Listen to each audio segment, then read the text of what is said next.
رب اشرح لي صدري ويسر لي أمري واحلل عقدة من لساني يفقهوا قولي رب زدني علما وارزقني فهما سبحانك لا علم لنا إلا ما علمتنا إنك أنت العليم الحكيم أعوذ بالله من الشيطان الرجيم بسم الله الرحمن الرحيم الحمد لله رب العالمين الرحمن الرحيم مالك يوم الدين إياك نعبد وإياك نستعين اهدنا الصراط المستقيم صراط الذين أنعمت عليهم غير المغضوب عليهم ولا الضالين صدق الله العظيم۔ قرآن کریم اللہ تعالیٰ کا بہت بڑا انعام بھی ہے اور انسانیت کے نام پیغام بھی ہے۔ ولادت سے لے کر وفات تک، عبادت سے لے کر حکومت تک کے احکام اللہ نے اس کتاب میں ہمیں مرحمت فرما دی ہے۔ یہ موعظت اور نصیحت بھی ہے، یہ عبرت کی کتاب بھی ہے، یہ رحمت اور شفا بھی ہے۔ اس لیے کوشش ہوگی کہ روزانہ جو منزل ہم سنتے ہیں تراویح میں،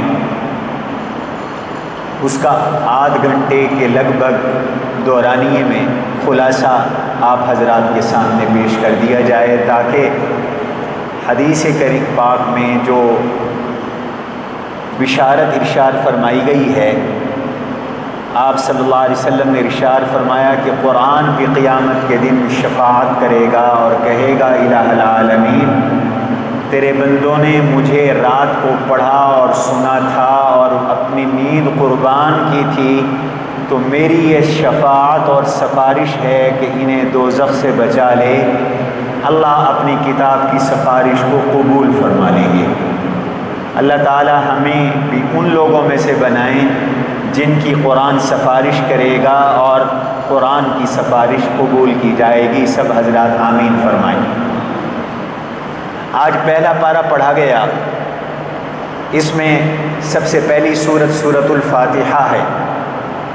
قرآن کریم کی جب تلاوت کا آغاز کیا جائے تو اس کے چند آداب ہیں۔ ان میں پہلا ادب یہ ہے کہ قرآن کریم کو پڑھنے کے لیے، ہاتھ لگانے کے لیے، پڑھنا بھی ہو ہاتھ بھی لگانا ہو تو باوضو ہو۔ لا یمسہ الا المطہرون، نبی کریم صلی اللہ علیہ وسلم نے بھی ارشاد فرمایا لا یمس القرآن الا طاہر، قرآن کو پاک ہو کر ہاتھ لگاؤ۔ اور دوسرا ادب یہ ہے کہ قرآن کریم شروع کرنے سے پہلے، تلاوت قرآن کریم سے پہلے اللہ تبارک و تعالی سے کی پناہ میں آؤ اور کہو اعوذ باللہ من الشیطان الرجیم۔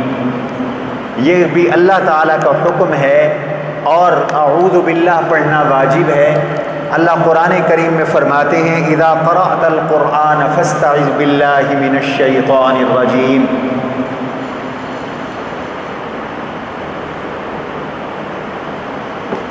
جب آپ قرآن کریم کی تلاوت کریں تو اس سے پہلے اعوذ باللہ من الشیطان الرجیم پڑھ لیا کریں۔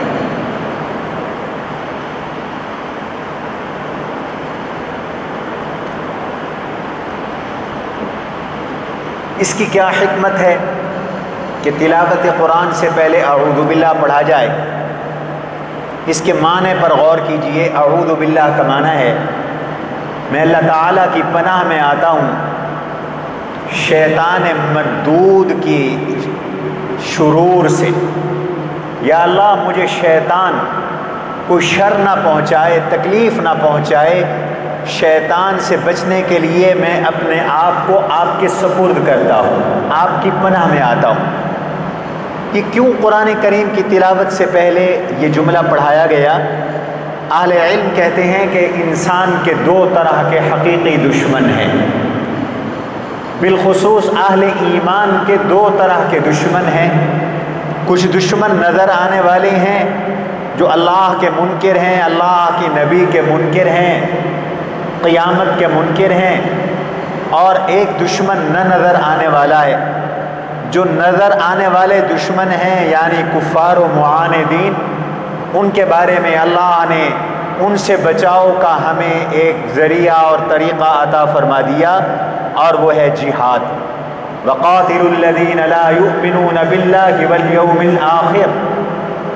لیکن شیطان ایسا دشمن ہے کہ جس سے ہم جنگ نہیں کر سکتے، لڑائی نہیں کر سکتے، یہ ہمیں نظر نہیں آتا. تو اس خطرناک دشمن سے بچاؤ کے لیے اللہ نے فرمایا کہ تم اس پاور اور اس طاقت کے دائرے میں آ جاؤ اور پناہ میں آ جاؤ جو سب سے زیادہ طاقتور ذات ہے، اور وہ اللہ کی ہے.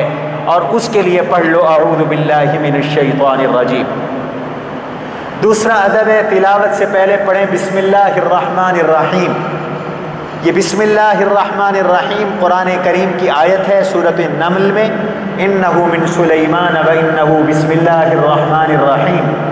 اور اللہ تعالیٰ نے اسے دو صورتوں کے درمیان فاصلے کے لیے بھی ایک آیت بنا کر اتارا ہے.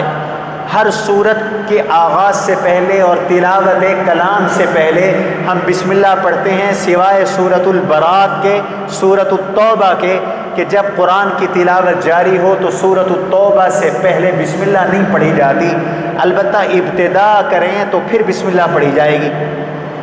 اور یہ بسم اللہ اللہ تعالیٰ کی طرف سے اس امت کے لیے تحفہ بھی ہے، اس وجہ سے کہ بسم اللہ الرحمن الرحیم میں اللہ تعالیٰ کی مدد کے حصول کا ایک طریقہ دیا گیا کہ تم ایک بڑا کام کر رہے ہو، یہ کام شاید تم اپنے سر پہ نہ کر سکو، اللہ سے مدد مانگو اور کہو بسم اللہ الرحمن الرحیم، الہ العالمین میں آپ کے نام کی مدد کے ساتھ شروع کر رہا ہوں. اور آپ کی ذات وہ ہے جو پوری کائنات پر جس کی رحمت پھیلی ہوئی ہے، اور اہل ایمان پہ خاص طور پر رحمت پھیلی ہوئی ہے.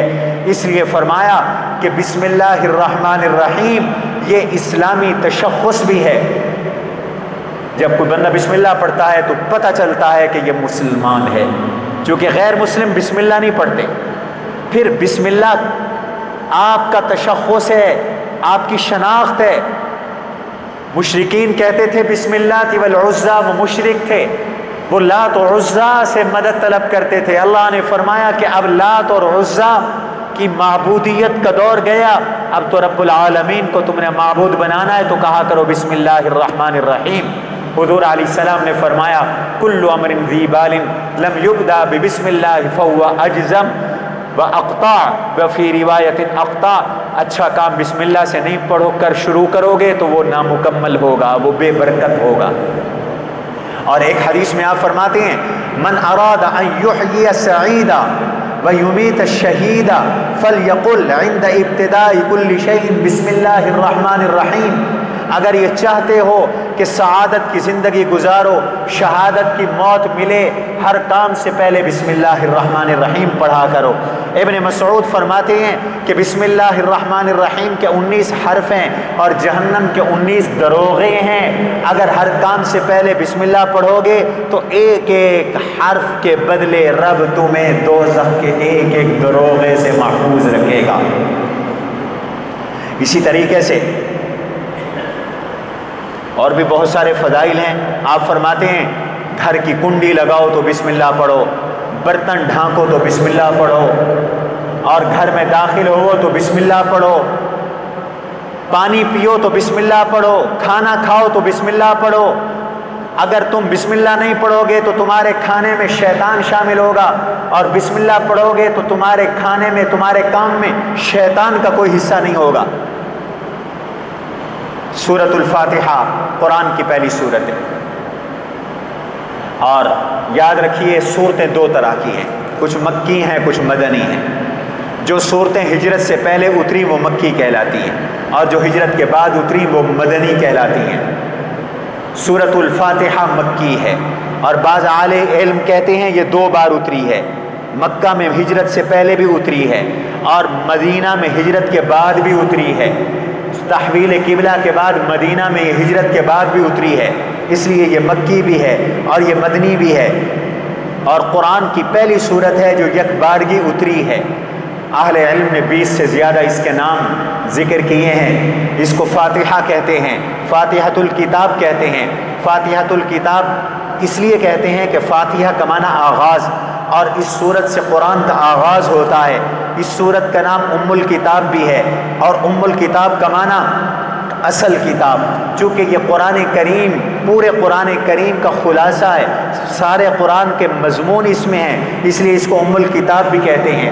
یہ سورۃ الحمد بھی ہے، اس کی ابتدا حمد سے ہے۔ یہ سورۃ الشکر بھی ہے، اس لیے کہ اس میں شکر بتایا گیا ہے۔ اس کا نام الکنز بھی ہے، یہ بہت بڑا خزانہ ہے، اللہ نے عرش کے خزانوں میں سے یہ سورت اتاری ہے، تمہیں عطا کی ہے۔ اس سورت کا نام سورۃ الکافیہ بھی ہے، یہ کافی ہے تمہیں۔ سورۃ الوافیہ بھی ہے، اس سورت کا نام سورۃ الاساس بھی ہے، اور اس سورت کا نام سورۃ الصلاۃ بھی ہے، یہ نماز میں پڑھی جاتی ہے۔ اس کا نام تعلیم المسئلہ بھی ہے، اس کا نام تعلیم الدعا بھی ہے، اور بھی بہت سارے نام ہیں۔ یاد رکھیے یہ جو سورت ہے قرآن کریم کی، حضور علیہ السلام نے فرمایا یہ سب سے بڑی سورت ہے۔ یہ سورت آسمان کے خاص دروازے سے اتری ہے۔ ایک مرتبہ جبریل امین حضور علیہ السلام کے پاس تشریف فرما تھے، اچانک آواز سنی، اوپر دیکھا، فرمایا آسمان کا آج ایک ایسا دروازہ کھلا ہے جو اس سے پہلے کبھی نہیں کھلا تھا، اور اس سے اللہ تعالیٰ نے سورۃ فاتحہ نازل فرمائی اور سورہ بقرہ کی آخری 2 آیات نازل فرمائی ہیں، اور یہ دروازہ پہلے کبھی نہیں کھلا۔ اس سورت کو اللہ تعالیٰ نے ایسا نادر بنایا ہے، حضور قسم اٹھا کے کہتے ہیں والذی نفس محمد بیدہ ما انزلت فی التوراۃ والانجیل والزبور والفرقان، تورات میں، زبور میں، انجیل میں، قرآن میں سورت فاتحہ جیسی کوئی سورت نہیں اتری۔ اللہ تعالیٰ نے یہ سورت بطور خاص کے مجھے عطا فرمائی ہے، یہ سبع من المثانی والقرآن العظیم ہے۔ اس کا نام سبع من المثانی بھی ہے، یہ 7 آیتیں ہیں جن کو بار بار پڑھا جاتا ہے، اور یہ قرآن عظیم بھی ہے، اللہ نے اس کو عرش کے نیچے سے اتارا ہے۔ اور یہ سورت الشفاء ہے، حضور علیہ السلام کی احادیث سے معلوم ہوتا ہے بیمار پہ پڑھو شفا ہوتی ہے۔ جس کو بچھو نے کاٹ لیا، صحابہ نے فاتحہ پڑھ کے دم کیا، اللہ نے اس کو شفا عطا کر دی۔ اہل علم کہتے ہیں کہ فجر کی سنتوں اور فرضوں کے درمیان اگر 21 بار سورت فاتحہ اس طرح پڑھو، بسم اللہ الرحمن الرحیم الحمدللہ رب العالمین، تو نہ ٹھیک ہونے والی بیماریاں بھی فاتحہ کی برکت سے ٹھیک ہو جاتی ہیں۔ یہ جو سورت ہے سورت الفاتحہ، یہ سورت قرآن کریم کی پہلی سورت ہے، اور قرآن کریم کا دیباچہ ہے، قرآن کریم کا خلاصہ ہے۔ قرآن کریم اس سے شروع ہوتا ہے، یہ باب القرآن ہے۔ ایک خاص حکمت ہے جس کی حکمت کی بنیاد پر اس سورت سے قرآن کا آغاز ہوا، ذرا توجہ میری طرف رہے۔ اس کو آپ قرآن کریم کا چھوٹا سا نسخہ بھی کہہ سکتے ہیں۔ پورے قرآن کریم کے مضامین سورت فاتحہ میں اللہ نے پنہا فرما دیے، رکھ دیے، اور یہ گٹھلی کی طرح ہے۔ گٹھلی کا اثر پورے درخت کی پتوں پر، ٹہنیوں پر، شاخوں پر اور پھلوں پر ہوتا ہے۔ سورت فاتحہ قرآن کی 113 سورتوں میں اس کا اثر ہے۔ 113 سورتوں کو کھولو، سمیٹو تو فاتحہ بنتا ہے، اور فاتحہ کو کھولو تو قرآن کی 114 سورتیں ظاہر ہو جاتی ہیں، قرآن کے 30 پارے ظاہر ہو جاتے ہیں، 540 رکوع ظاہر ہو جاتے ہیں۔ یہ کیا وجہ ہے؟ اس بات کو سمجھنے کی ضرورت ہے۔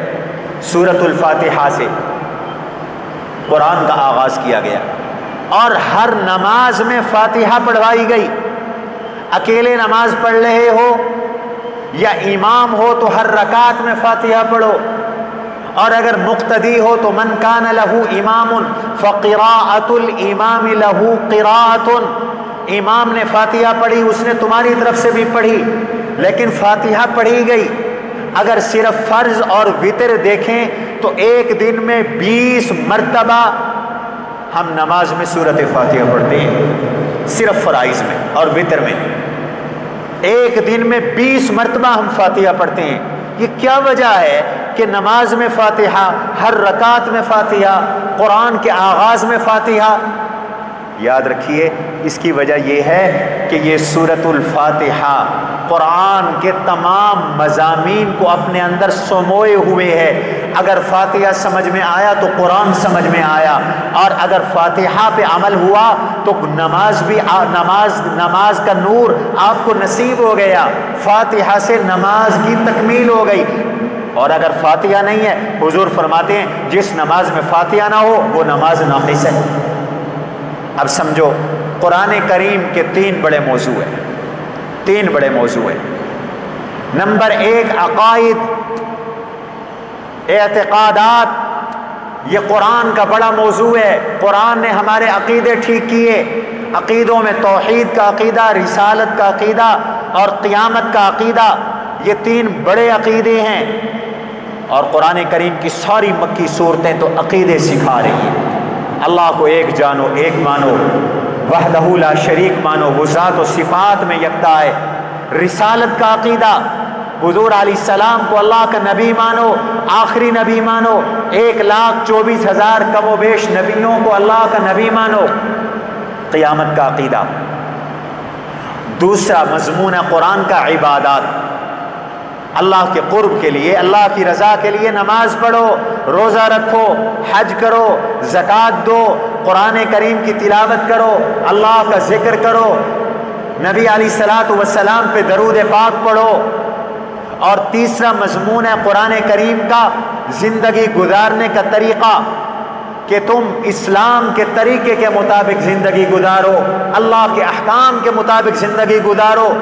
یہ سارے قرآن کے مضامین ہیں، خلاصہ ہے۔ یہ چیزیں سورۃ فاتحہ میں موجود ہیں۔ الحمدللہ رب العالمین الرحمن الرحیم مالک یوم الدین ایاک نعبد و ایاک نستعین۔ مالک یوم الدین تک عقائد بتائیں۔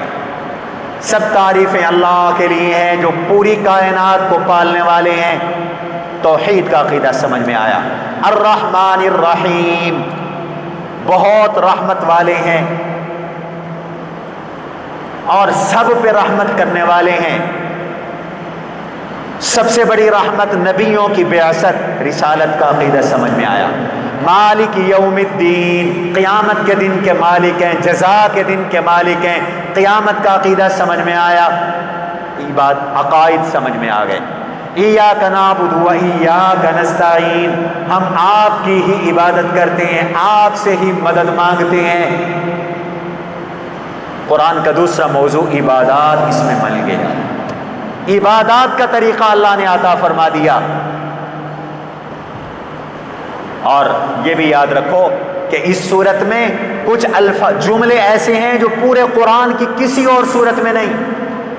الحمدللہ کے بعد رب العالمین الرحمن الرحیم اسی صورت میں ہے۔ مالک یوم الدین کا جملہ صرف اسی صورت میں ہے۔ ایاک نعبد و ایاک نستعین کا جملہ صرف اسی صورت میں۔ تیسرا موضوع ہے قرآن کا زندگی کیسے گزاریں، اس کا وہ بھی فرمایا اہدنا الصراط المستقیم صراط الذین انعمت علیہم غیر المغضوب علیہم ولا الضالین، ہمیں سیدھی راہ دکھا، ان لوگوں کا راستہ جن پر آپ نے انعام کیا۔ یا اللہ ہمیں ان لوگوں کی راہ پہ چلا جن پر آپ نے انعام کیا، یہی صراط مستقیم ہے۔ یہ زندگی گزارنے کا طریقہ بھی بتایا، اور وہ کون ہے؟ اولئک الذین انعم اللہ علیہم من النبیین والصدیقین والشہداء والصالحین وحسن اولئک رفیقا۔ سورۃ النساء کی آیت نمبر 69 میں اللہ نے بتلا دیا کہ وہ 4 جماعتیں ہیں جن پہ اللہ نے انعام کیا ہے، اور تم انہی کے نقش قدم پر چلو۔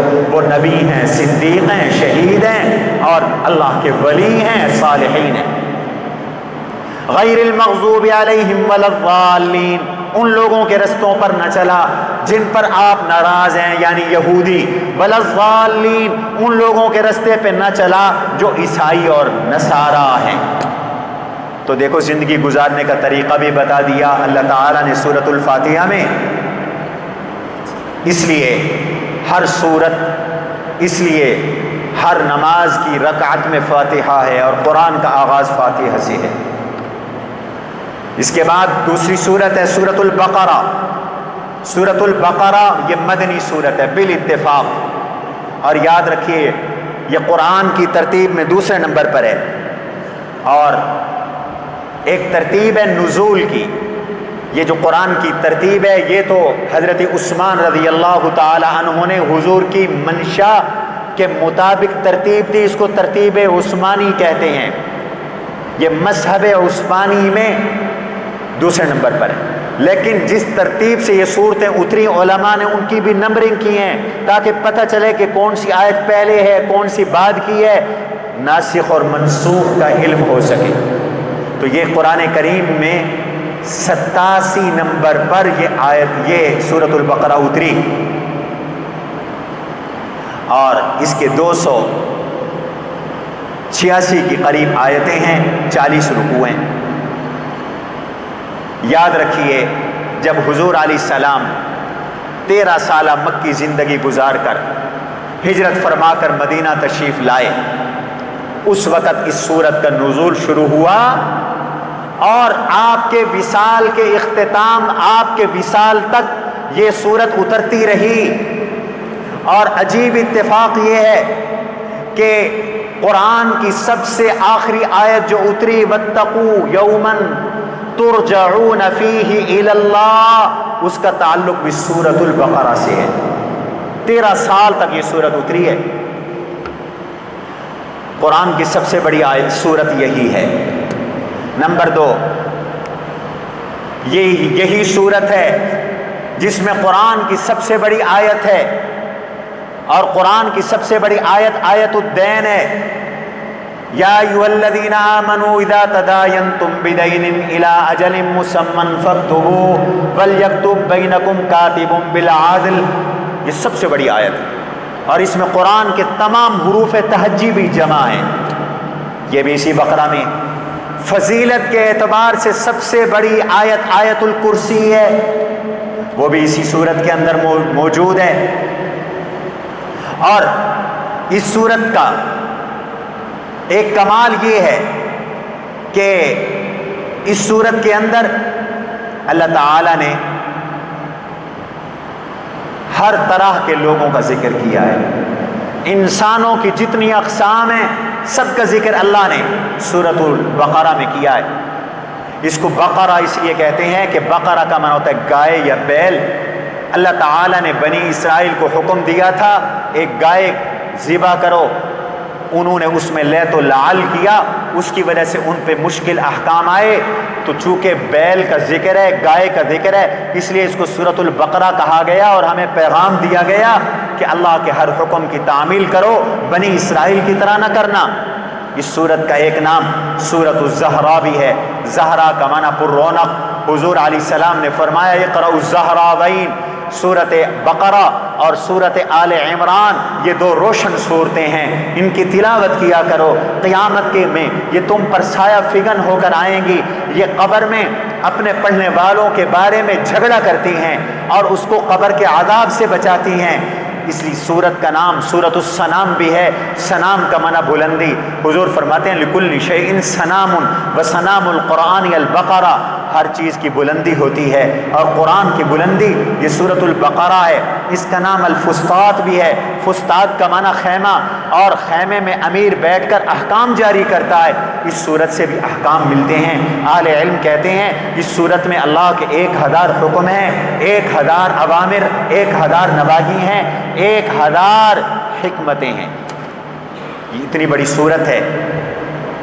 حضور علیہ السلام نے اس صورت کے بارے میں فرمایا کہ ان البیت الذی یقرأ فیہ سورۃ البقرہ، جس گھر میں سورہ بقرہ پڑھو اس گھر سے شیطان بھاگ جاتے ہیں۔ شیطان نکل جاتے ہیں۔ ایک روایت میں آپ نے فرمایا جس گھر میں سورہ بقرہ پڑھو 3 دن تک اس میں شیطان واپس نہیں آتے۔ فرمایا لا یاتیہ البطلہ، جادوگر اس صورت پہ غلبہ نہیں پا سکتے۔ جادو کے توڑ کے لیے سورہ بقرہ ہے۔ ہر بندے کو آج شکایت ہے جی جادو ہو گیا، جادو ہو گیا، جادو کا ذکر بھی سورہ بقرہ میں۔ سورہ بقرہ کی تلاوت کا اہتمام کرو، انشاءاللہ جادو بے اثر ہوگا، جادو کا کوئی اثر آپ پر نہیں چلے گا۔ یہ پھر قرآن کی 7 صورتیں ہیں جن کو 7 طوال کہتے ہیں، ان میں یہ پہلی صورت ہے۔ 7 لمبی صورتیں، پہلی سورۃ البقرہ ہے، دوسری آل عمران ہے، تیسری سورۃ النساء ہے، چوتھی سورۃ المائدہ ہے، 5ویں سورۃ الانعام ہے، 6ٹھی سورۃ الاعراف ہے، 7ویں سورۃ الانفال ہے، 8ویں سورۃ التوبہ ہے۔ تو یہ انفال اور توبہ ایک ہیں، اس لیے یہ 7 صورتیں 7 طوال کہلاتی ہیں۔ اور بعض اہل علم نے کہا کہ سورۃ یونس یہ 7ویں سورت ہے۔ اب آتے ہیں اس سورت کے خلاصے کی طرف۔ سورۃ الفاتحہ میں اللہ تعالی نے ہمیں دعا کی تلقین کی، دعا کرو اہدنا الصراط المستقیم، اے اللہ ہمیں سیدھا راستہ عطا فرما۔ اس سورت میں اس دعا کی قبولیت ہے۔ اللہ نے فرمایا الف لام میم ذالک الکتاب لا ریب فیہ، یہ قرآن تمہیں ہم نے عطا کر دیا ہے، یہ قرآن ہدایت ہے، اس پر چلو تمہیں ہدایت نصیب ہو جائے گی۔ سورۃ البقرہ چونکہ ہجرت کے فوراً بعد نازل ہوئی اور ہجرت کے بعد ایک ریاست کا قیام ہوا، اس لیے اللہ تعالیٰ نے اس سورت میں خلافت، زمین میں انسانوں کو جو خلافت عطا فرمائی اس خلافت کا طریقہ بتلایا ہے، منہج خلافت کو واضح کیا ہے کہ تم زمین میں کس طرح کامیاب خلافت کر سکتے ہو۔ اللہ نے تمہیں اپنا جانشین بنایا، خلیفہ بنایا، تو تم کیسے کامیاب خلافت کر سکتے ہو۔ اس لیے اس سورت کے 2 حصے، پہلا حصہ سورت کا آغاز سے لے کر دوسرے پارے کے پہلے رکوع تک ہے، اور دوسرا حصہ دوسرے پارے کے پہلے پاؤ تک ہے، پہلے پاؤ سے آخر تک ہے۔ اس پہلے حصے میں اللہ تعالی نے ایک تمہید بیان فرمائی، اور اس تمہید کے بعد باری تعالی نے 3 خلافت کے نمونے ذکر فرمائے ہیں۔ تمہید میں باری تعالی نے قرآن کریم کی صداقت کو بیان کیا۔ سب سے پہلے فرمایا الف لام میم، یہ قرآن کا اعجاز ہے کہ قرآن کریم کی کچھ صورتوں کے شروع میں ایسے حروف جن کو کاٹ کاٹ کے پڑھا جاتا ہے، حروف مقطعات کہا جاتا ہے، اللہ نے وہ لگا دیے۔ یہ 1 حرفی بھی ہیں، قاف نون، 2 حرفی بھی ہیں، 3 حرفی بھی ہیں، 4 حرفی بھی ہیں، 5 حرفی بھی ہیں، 6 حرفی بھی ہیں۔ ان کا مطلب اللہ کو معلوم ہے یا اللہ کے حبیب کو معلوم ہے۔ علماء نے اندازے لگائے ہیں، کہتے ہیں یہ اللہ اور اللہ کے رسول کے درمیان ان کے معنی راز ہیں، ہمیں قیامت میں پتہ چلے گا۔ لائے کیوں گئے؟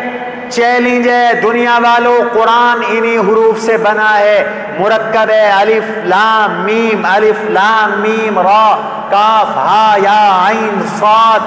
اگر تم اسے اللہ کا کلام نہیں سمجھتے تو تم بھی انہی حروف سے قرآن جیسی کتاب بنا کے لاؤ، لیکن قرآن کہتا ہے ذالک الکتاب لا ریب فیہ، اس کتاب میں کوئی شک نہیں، یہ لا ریب کتاب ہے۔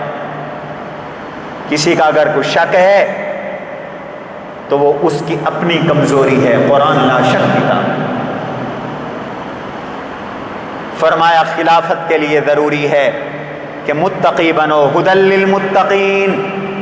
پہلی 6 آیتوں میں اللہ تعالیٰ نے 5 آیتوں میں اللہ تعالیٰ نے متقین کی اوصاف بیان کی۔ تمہیں خلافت میں تب کامیابی ملے گی جب تقوی والوں کی اوصاف اپناؤ گے، اور ان کی پہلی وصف ہے الذین یؤمنون بالغیب، بن دیکھے ایمان لاؤ. تم نے اللہ کو نہیں دیکھا، فرشتوں کو نہیں دیکھا، نبیوں رسولوں کو نہیں دیکھا، بن دیکھے مانو. وَيُقِيمُونَ الصَّلَاةَ، دوسری وصف نماز قائم کرو. تیسری بات وَمِمَّا رَزَقْنَاهُمْ يُنْفِقُونَ، زکوٰۃ دو، اللہ کی راہ میں خرچ کرو، صدقات دو. چوتھی وصف وَالَّذِينَ يُؤْمِنُونَ بِمَا أُنزِلَ إِلَيْكَ، قرآن پر اور پچھلی کتابوں پر ایمان لاؤ.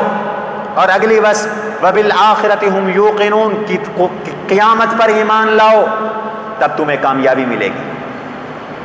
اب اللہ تعالیٰ نے شروع میں 3 جماعتوں کا ذکر فرمایا. ایک یہ متقین کی جماعت ہے، دوسری کافرین کی جماعت ہے، اور تیسری منافقین کی جماعت ہے. کافرین کی جماعت کا ذکر، کافر اس کو کہتے ہیں جو دل سے بھی زبان سے بھی منکر ہو. منافق اس کافر کو کہتے ہیں جو دل سے منکر ہو، مصلحت کے لیے مفاد کے لیے زبان سے مانتا ہو.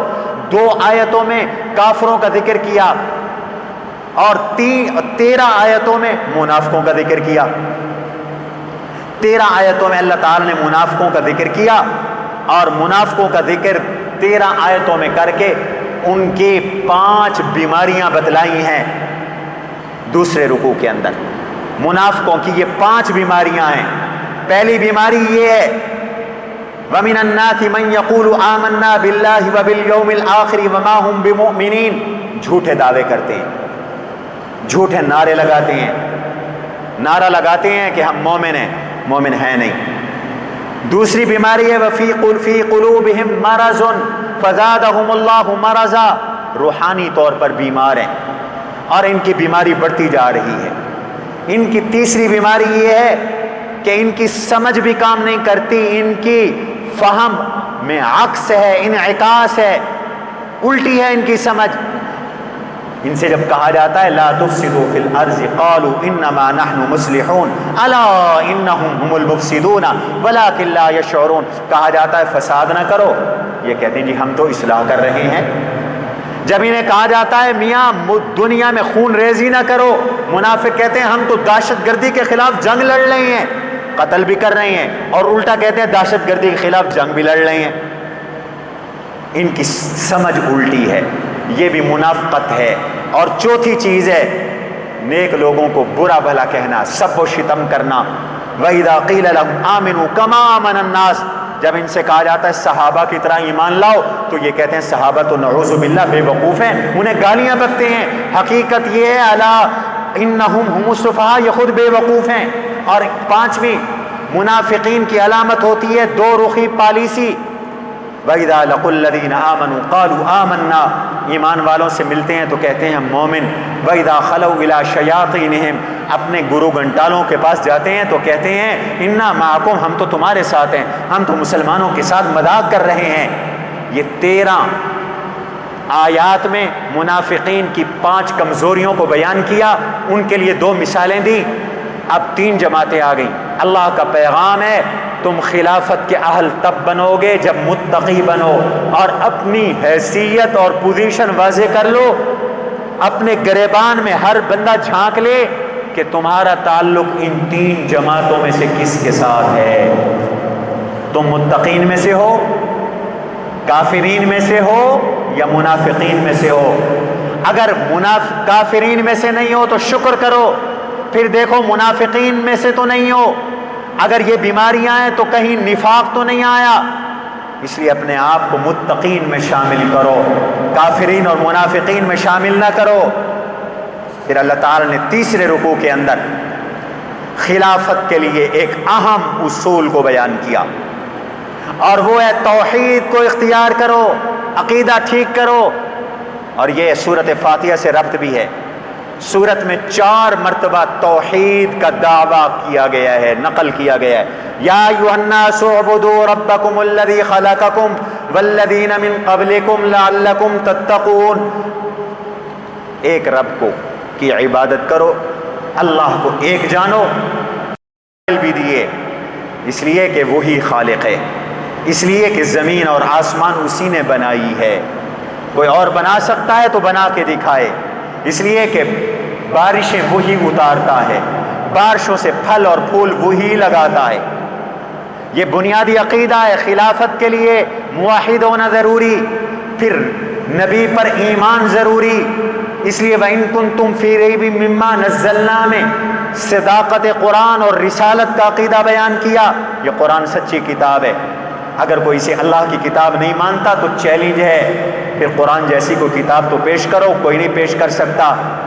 اگر تم پکے مومن ہو تو پھر یاد رکھو اللہ کی طرف سے تمہیں انعام ملے گا، اور وہ انعام ہے بشر الذین آمنوا وعملوا الصالحات ان لہم جنات، تمہیں جنت ملے گی، جنت میں نہریں ہوں گی، بے بہا رزق ہوگا، جب رزق کھاؤ گے تو خوش ہو جاؤ گے، اور وہ جنت کی نعمتیں ایسی ہوں گی، پھل ایسے ہوں گے، ان کی شکلیں تو تم نے دیکھی ہوں گی لیکن ان جیسے ذائقے اور جسامتیں یہ تم نے نہیں دیکھی ہوں گی۔ تمہیں پاکیزہ بیویاں ملیں گی۔ قرآن پہ شک نہ کرو، قرآن جو مثالیں دیتا ہے سمجھانے کے لیے دیتا ہے، مکھی اور مچھر کی مثال بھی دے سکتا ہے۔ اور یاد رکھو قرآن کریم پر ایمان لاؤ اور قرآن کریم کی مثالوں پر بھی ایمان لاؤ، ورنہ فاسق بن جاؤ گے۔ فاسق کون ہوتے ہیں؟ فرمایا فاسق وہ ہیں جن کی دو نشانیاں ہیں۔ پہلی نشانی یہ ہے الذین ینقضون عہد اللہ من بعد میثاقہ، گناہگار فاسق عہد شکن ہوتا ہے، اللہ کا وعدہ بھی پورا نہیں کرتا اور اس کی قوت ایمانی کمزور ہوتی ہے۔ فاسق کی دوسری نشانی یہ ہے کہ وہ قطع رحمی کرتا ہے اور اللہ کے حکموں کو بھی توڑتا ہے۔ وَيَقْطَعُونَ مَا أَمَرَ اللَّهُ بِهِ أَن يُوصَلَ وَيُفْسِدُونَ فِي الْأَرْضِ، اور تیسری نشانی یہ ہے کہ وہ زمین میں فساد کرتا۔ پھر رکوع کے آخر میں توحید اختیار کرنے پر زور دیا اور ڈانٹا ان لوگوں کو جو شرک کرتے ہیں۔ فرمایا اللہ کی کفر کرتے ہو حالانکہ تمہیں اسی نے پیدا کیا، پھر مارے گا، پھر وہی تمہیں زندہ کرے گا۔ اب اس تمہید کے بعد پہلا نمونہ پیش کیا جا رہا ہے خلافت کا، جس سے خلافت کی آغاز ہوئی اور وہ آدم علیہ السلام کا نمونہ ہے۔ اللہ نے فرمایا اذ قال ربک للملائکۃ انی جاعل فی الارض خلیفہ، میں نے فرشتوں سے کہا کہ زمین میں خلیفہ بنا رہا ہوں۔ فرشتوں کو اعتراض ہوا تو میں نے جواب دیا انی اعلم ما لا تعلمون، پھر میں نے فرشتوں کو دکھایا کہ آدم ہی خلافت کے اہل ہیں۔ وعلم آدم الاسماء کلہا، آدم علیہ السلام کو ہر چیز کے نام سکھا دیے، فرشتوں کے سامنے سکھا دیے۔ پھر فرشتوں سے کہا تم مجھے سناؤ ان چیزوں کے کیا نام ہیں، فرشتے تو نہ سنا سکے، اور آدم علیہ السلام سے کہا انبئہم، ان کو ان چیزوں کے نام بتاؤ۔ تو آدم کا علم کامل تھا، خلافت کے لیے علم کی ضرورت ہے، اس لیے ہم نے آدم کو خلافت عطا کی۔ کامیاب حکومت اور کامیاب لوگ، حکومت اور خلافت کے اہل لوگ وہ ہوں گے جو صاحب علم ہوں گے۔ علم دین کا بھی حاصل کرو، علم دنیا کا بھی حاصل کرو۔ اگر جاہلوں کو حکومت مل جائے، خلافت مل جائے تو وہ ناکام ہوا کرتے ہیں۔ اس لیے آدم علیہ السلام کا علم کامل تھا، انہیں فضیلت بھی ملی ہے، اور اسی فضیلت کی وجہ سے اللہ نے آدم علیہ السلام کو فرشتوں سے سجدہ کروایا، یہ تعظیمی سجدہ تھا، پھر جنت میں ٹھہرایا۔ یہ پہلا تجربہ خلافت ہے۔ اس سے ہمیں ایک سبق ملا کہ شیطان نے ہمیشہ کوشش کی ہے کہ تم سے نعمت چھن جائے۔ اللہ نے آدم کو جب جنت میں ٹھہرایا تو شیطان نے دشمنی کی اور حضرت آدم علیہ السلام کو وسوسے ڈال کر درخت کھانے پر ابھارا، اور وہ درخت کا پھل آدم علیہ السلام نے کھایا تو اللہ نے انہیں زمین پہ اتار دیا۔ یہ دشمنی ہے شیطان کی، تمہاری شیطان سے دشمنی ابتدا سے چل رہی ہے، آخر تک رہے گی، اس سے بچ کر رہنا۔ اس نمونے میں ہمیں سبق ملا کہ علم بھی حاصل کرو اور شیطان کے بہکاوے سے بچو۔ یا بنی اسرائیل اذکروا نعمتی میں یہاں سے اللہ تعالیٰ نے دوسرا نمونہ پیش کیا ہے خلافت کا۔ یہ ہے بنی اسرائیل کی قوم اور امتیں، ان میں بہت ساری امتیں تھیں، کئی سو سال کے زمانے تک بنی اسرائیل اس روئے ارض پر حاکم رہے، جن کو آپ یہودی کہتے ہیں۔ اسرائیل یعقوب علیہ السلام کا نام ہے، اس لیے جو ان کی اولاد میں ہیں ان کو بنی اسرائیل کہتے ہیں، اور وہی یہودی ہیں۔ یہود کو یہودی اس لیے کہتے ہیں کہ یا تو وہ یہودا کے بیٹے تھے جو یعقوب علیہ السلام کا بڑا بیٹا تھا، یہ اس لیے کہتے ہیں کہ یہ یہود حود سے ہے اور اس کا معنی ہلنا، حرکت کرنا، اور یہ یہودی تورات بھی پڑھتے تھے اور یوں ہلتے بھی تھے۔ اللہ تعالیٰ نے یعقوب علیہ السلام کی اولاد کو کئی ہزار سال تک زمین میں خلافت دی، لیکن یہ بالکل ناکام ہوئے۔ ان ایمان کے کچے، اعمال کے کچے نکلے، ان میں بہت بڑے جرائم نے جنم لیا، بہت بڑے انہوں نے گناہ کیے، اس لیے ناکام ہوئے۔ 100 کے قریب آیات میں اللہ تعالیٰ نے ان بنی اسرائیلیوں کا ذکر کیا بقرہ کے اندر، فرمایا یہ ناکام ہوئے۔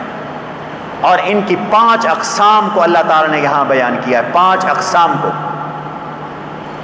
یہ ناکام ہے۔ کیسے؟ فرمایا ان کی پہلی قسم کو دیکھو، یہ اللہ تعالیٰ نے 5ویں رکوع میں یا بنی اسرائیل اذکروا نعمتی التی انعمت علیکم واوفوا بعہدی اوف بعہدکم وایای فارہبون، ان کا ذکر کیا۔ فرمایا میں نے انہیں 8 حکم دیے تھے، 8 اوامر اور 4 نواہی، انہوں نے ان کو توڑا۔ پہلا حکم میں نے ان کو دیا تھا میری نعمتوں کو یاد کرو، شکر کرو میری نعمتوں کا۔ بنی اسرائیل کو پہلا حکم شکر کا تھا، ہمیں بھی پہلا حکم شکر کا ہے، الحمدللہ رب العالمین، سورۃ فاتحہ میں شکر سے نعمت بڑھتی ہے۔ دوسرا اللہ نے حکم انہیں دیا تھا میرے وعدے کو پورا کرنا۔ تیسرا حکم تھا مجھ سے ڈرنا۔ چوتھا حکم تھا وآمنوا بما انزلت مصدقا لما معکم، قرآن کو ماننا جب اترے۔ 5واں حکم تھا اللہ تعالیٰ کا وَأَقِيمُوا الصَّلَاةَ، نماز قائم کرنا۔ 6واں حکم تھا زکوٰۃ دینا۔ 7واں حکم تھا وَارْكَعُوا مَعَ الرَّاكِعِينَ، جماعت کے ساتھ نماز پڑھنا۔ اور اللہ تعالیٰ نے انہیں چند چیزوں سے منع کیا تھا۔ پہلی چیز وَلَا تَكُونُوا أَوَّلَ كَافِرٍ بِهِ، قرآن کے منکر، پہلے منکر نہ بننا۔ دوسرا دین فروش نہ بننا۔ تیسرا حق کو باطل کے ساتھ نہ ملانا۔ یہ 3 چیزوں سے روکا تھا۔ 8 چیزوں کا حکم تھا، اور 8ویں چیز تھی وَاسْتَعِينُوا بِالصَّبْرِ وَالصَّلَاةِ، حب جاہ سے بچنا، حب مال سے بچنا۔ اور حب جاہ کا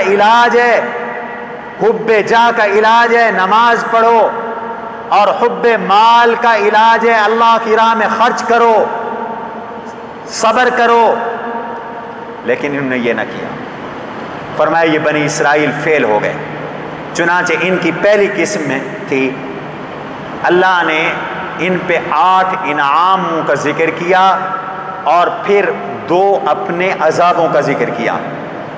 پہلی 9 میں 8 انعامات کا ذکر کیا 6ٹھے رکوع میں۔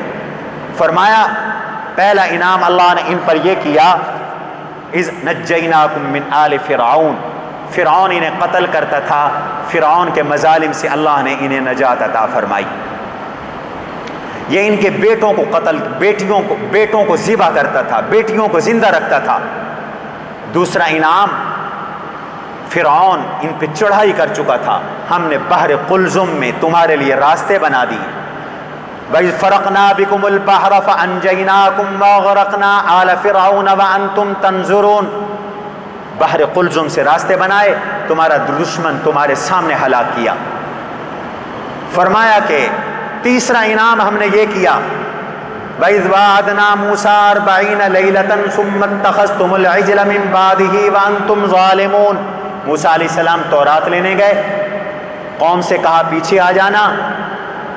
سامری نامی ایک شخص نے قوم سے یہ کہا کہ موسیٰ تو بھول گئے، بچڑا بنایا، کہا یہی تمہارا خدا ہے، اس کی پوجا پاٹ کرو۔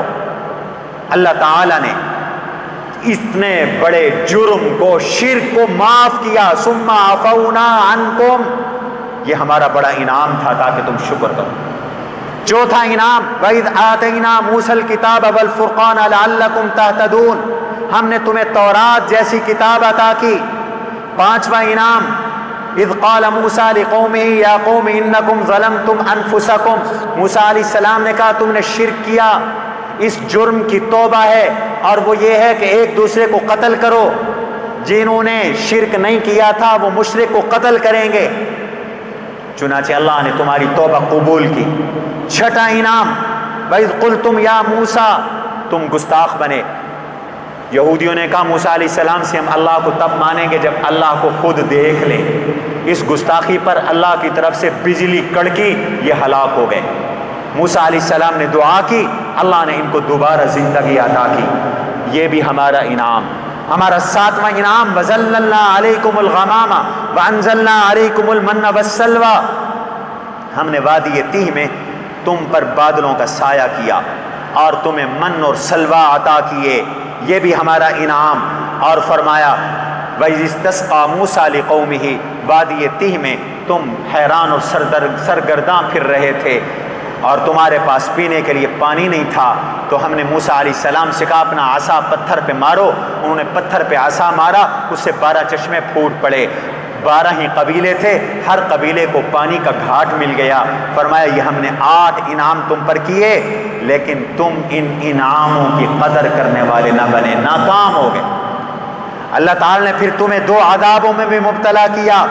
پہلا عذاب اللہ تعالیٰ کا تم پر یہ آیا کہ اللہ نے انہیں فرمایا تھا کہ بیت المقدس میں جہاد کے لیے جاؤ اور ادب کے ساتھ جاؤ اور معافیاں مانگتے ہوئے جاؤ، یہ بے ادبی کرتے ہوئے گئے تو اللہ نے ان پہ طاعون کی وبا اتاری، فَأَنزَلْنَا عَلَى الَّذِينَ ظَلَمُوا رِجْزًا مِّنَ السَّمَاءِ، طاعون کی وبا آئی، 70,000 لوگ ہلاک ہو گئے۔ یہ طاعون عذاب بن کر اترا تھا۔ یہ کرونا وائرس بھی طاعون کی طرح ہے، اور سورہ بقرہ ہمیں بتا رہی ہے یہ اللہ کی طرف سے عذاب ہوتا ہے۔ تمہارے حکمران کہتے ہیں ہم ناکام کریں گے، شکست دیں گے، اور اے میاں اللہ کے عذاب کو کوئی نہیں شکست دے سکتا۔ توبہ کرو، استغفار کرو، کہو اللہ سے معافی مانگ کر روکیں گے، رکوائیں گے اللہ سے۔ 70,000 لوگ ہلاک ہو گئے تھے۔ سورہ بقرہ ہمیں آج پہلا دن رمضان کا ہمیں سبق دے رہا ہے، کرونا سے بچنا ہے تو پھر اللہ کی نافرمانیاں چھوڑو۔ دوسرا عذاب، اللہ انہیں آسمان سے کھانا اتار رہے تھے، من و سلوہ آ رہا تھا۔ کہنے لگے نہیں نہیں جی ہم تو خود کاشت کر کے پیاز کھائیں گے، لہسن کھائیں گے، مسور کی دال کھائیں گے، ساگ اور سبزی کھائیں گے۔ اللہ نے فرمایا جاؤ اب کاشتکاری کرو شہر کے اندر، اہبطوا مصر۔ تو اللہ کہتے ہیں اپنے لیے انہوں نے خود ذلت اور مسکنت مانگ لی، ہم نے ان کو دے دی۔ فرمایا کہ یہ ناکام ہوئے، اور اس نو کا تتمہ یہ ہے کہ قانون نجات ایک ہے، اللہ کا ایک قانون ہے، ان الذین آمنوا والذین ہادوا والنصارى والصابئین من آمن باللہ۔ کوئی کچھ کہلاتا ہے اگر اللہ پہ ایمان ہے اور قیامت پہ ایمان ہے، نبی پہ ایمان ہے، اعمال اچھے ہیں تو کامیابی ملے گی، ورنہ کامیابی نہیں ملے گی۔ اللہ تبارک و تعالی نے اپنے انعام کے بعد بنی اسرائیل کی ایک دوسری قسم کا ذکر کیا۔ فرمایا کس قدر یہ ناکام اور نکمے لوگ تھے۔ 3 خباستوں کا ان کا ذکر کیا۔ پہلی یہ کہ اللہ نے انہوں نے تورات ماننے سے انکار کر دیا، اللہ نے ان کے سروں پر طور پہاڑ مسلط کیا۔ مانتے ہو کہ گراؤں؟ کہنے لگے اللہ مانیں گے۔ اللہ نے یہ پہاڑ ہٹا دیا، اس کے باوجود نہ مانا۔ ثم تولیتم من بعد ذلک، وعدے کے باوجود تورات کو نہ مانا۔ یہ تولی ان کی مرض تھی، نہ ماننا ان کی کمزوری تھی۔ دوسرا داؤد علیہ السلام کے زمانے کا واقعہ ہے۔ اللہ نے یہودیوں کی عبادت کا دن ہفتہ بنایا تھا، فرمایا ہفتے کو تم شکار نہ کرنا۔ انہوں نے بہانے کے ساتھ، ہیلوں کے ساتھ شکار کرنا شروع کیا، اور وہ ناجائز ہیلے۔ اللہ کی طرف سے امتحان یہ تھا کہ ہفتے کو مچھلیاں نہیں آتی تھی، شکار نہیں آتا تھا، پورا ہفتہ نہیں آتا تھا، ہفتے کے دن آ جاتا تھا۔ تو کیا کرتے؟ یہ ہفتے کے دن شکار کرنا منع تھا تو یہ نہروں سے نالیاں بنا کر اپنے تالابوں میں ہفتے کو پانی لاتے، مچھلیاں آ جاتی، اتوار کو جا کے پکڑ لیتے۔ یہ ہیلا سازی کی۔ ایک قوم نے یہ کیا، وہ ہلاک ہو گئی۔ ایک قوم نے منع بھی کیا، روکا، اور خود بھی نہیں کیا، وہ بچ گئی۔ فرمایا یہ دیکھو یہ بھی ان کی نالائقی تھی۔ اور تیسری نالائقی یہ کہ اللہ نے ان کو ایک حکم دیا۔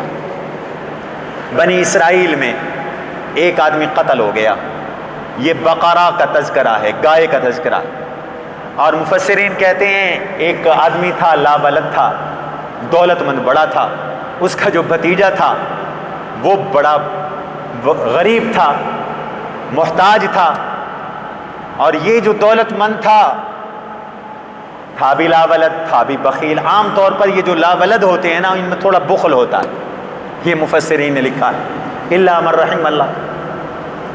تو جناب وہ اس انتظار میں تھا کہ یہ مرے تو مجھے کچھ جائیداد ملے، اللہ نے اس کی زندگی لمبی کر دی، تو لالچ میں آ کر اس نے اپنے چچا کو قتل کیا، اور قاتل بن کر روتے ہوئے موسیٰ علیہ السلام کی دربار میں آیا، میں لٹ گیا، میں مر گیا، میرے چچا قتل ہو گیا، جھوٹ بولا۔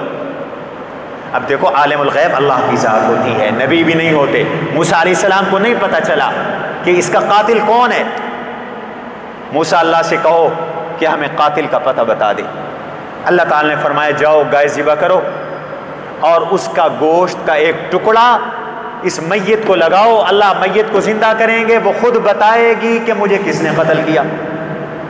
سیدھا سادہ مسئلہ تھا، گائے ذبح کرتے، عمل کرتے، قاتل کا پتہ چل جاتا۔ لیکن انہوں نے کیا کیا، یہ تیسری بیماری ہے، اور ان تینوں بیماریوں سے ہم نے بچنا ہے۔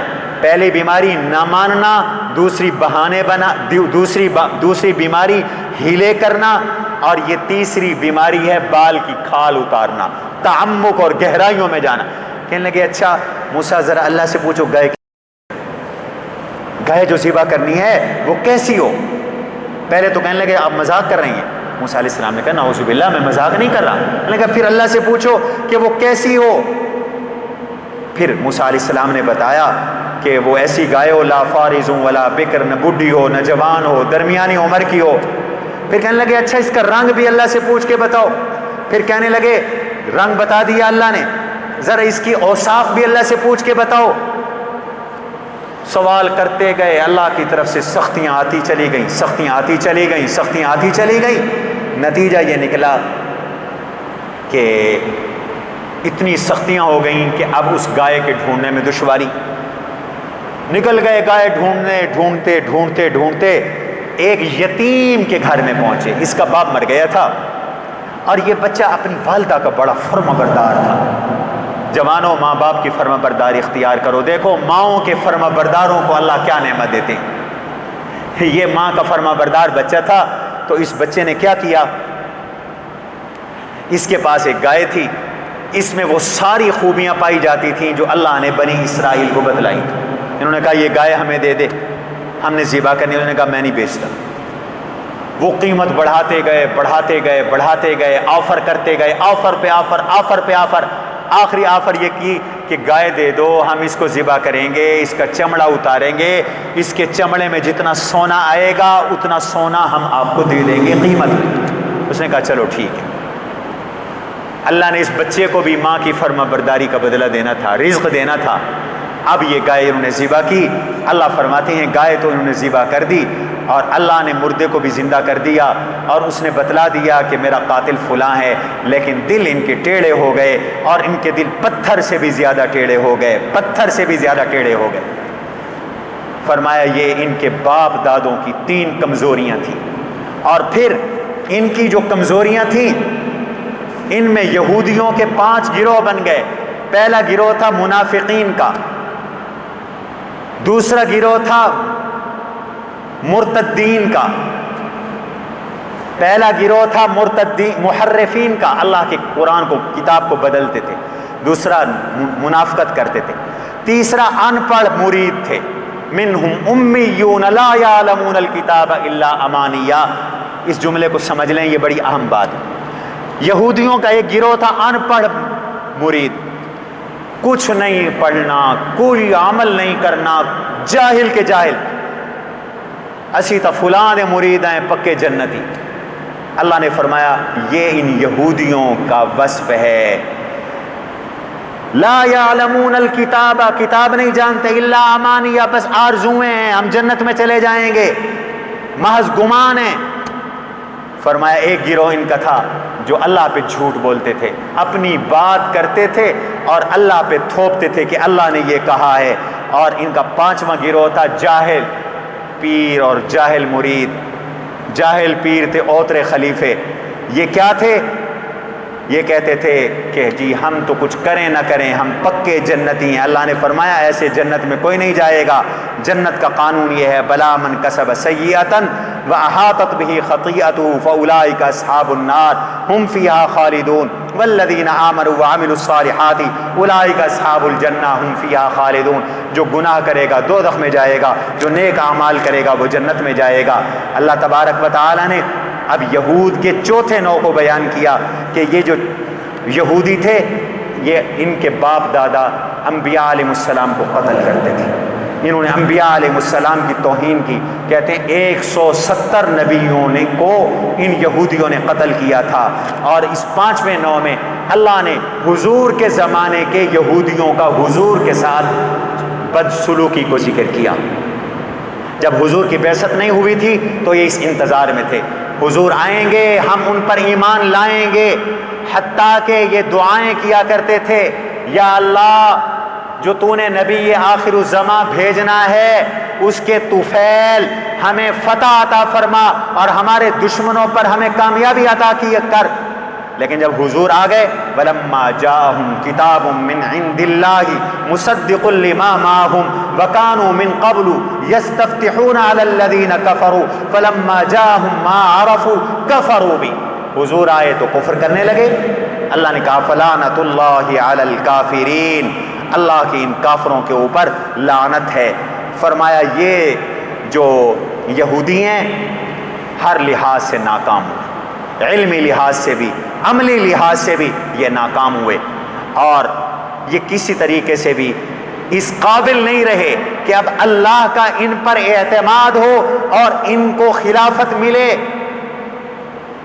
10ویں رکوع کے اندر ان کا جبریل علیہ السلام پر ایک اعتراض تھا، کہتے تھے جبریل ہمارا دشمن ہے، اگر میکائیل قرآن لاتا تو ہم ضرور مانتے۔ قل من كان عدوا لجبريل فإنه نزله على قلبك بإذن اللہ۔ اللہ تعالیٰ نے 5 وجوہ سے جواب دیا۔ فرمایا جبریل کون ہوتا ہے قرآن لانے والا؟ جبریل اللہ کے حکم سے لائے ہیں۔ دوسری بات یہ ہے کہ یہ قرآن اس کی صداقت کی نشانی یہ ہے کہ یہ تورات کی بھی تصدیق کر رہا ہے۔ تیسری بات یہ ہے کہ یہ ہدایت ہے۔ چوتھی بات یہ ہے یہ مومنین کے لیے خوشخبری ہے۔ پانچویں بات یہ ہے کہ جو اللہ اور اللہ کے رسولوں اور فرشتوں اور جبریل اور میکائیل کا دشمن ہے اس سے کوئی فرق نہیں پڑتا، اللہ کافروں کا دشمن ہے۔ لہذا جو کچھ جبریل لائے ہیں وہ اللہ تعالیٰ کے حکم سے لائے ہیں۔ ان یہودیوں کا ایک جرم یہ بھی ہے کہ ان یہودیوں نے اللہ تبارک و تعالیٰ کی سے عہد کر کے عہد شکنی کی، قرآن کو پیٹھ کے پیچھے پھینکا۔ اور ایک جرم یہ ہے یہ جادو ٹونے کے پیچھے لگ گئے۔ حضرت لاہوری فرماتے ہیں جب کوئی قوم اس پر انحطاط آتا ہے نا تو پھر وہ تعویذ گنڈے اور جادو ٹونے کا سہارا لیتی۔ یہودی بھی جادو ٹونے میں لگ گئے اور پھر یہ کہنے لگے کہ جی سلیمان علیہ السلام جادوگر تھے، نعوذ باللہ من ذالک۔ اللہ نے فرمایا یہ جادو ٹونا تو کفر اور فسق ہے، سلیمان علیہ السلام جادوگر نہیں تھے۔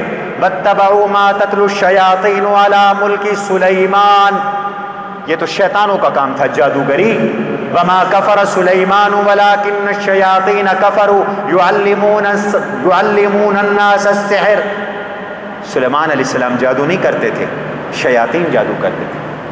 دوسرا جادو سکھاتے تھے آزمائش کے لیے، ہاروت و ماروت نامی فرشتے یا فرشتہ نما 2 انسان، اس جادو سے میاں بیوی جدا ہو جاتے تھے، لوگوں میں لڑائیاں ہو جاتی تھیں، لیکن وہ کہتے تھے دیکھو یہ کفر والا کام ہے تم نے نہ کرنا، ہم یہ اس لیے سکھا رہے ہیں تاکہ تمہیں جادو اور معجزے کے فرق کا پتہ چل جائے۔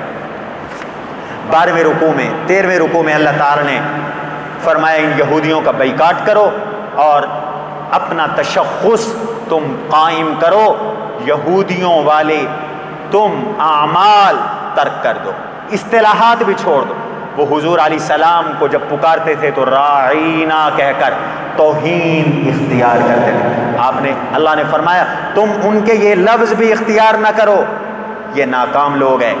پھر یہ یہودی ہمارے قبلے کے دشمن تھے، منکر تھے، اور کہتے تھے جی پہلے بیت المقدس کی طرف منہ کر کے نماز پڑھی، اب کعبے کی طرف منہ کر کے نماز پڑھ رہے ہو، اگر تم سچے نبی ہو تو پھر تمہیں پہلے پتہ نہیں تھا، تم کعبے کی طرف منہ کر کے نماز کیوں پڑھ رہے ہو؟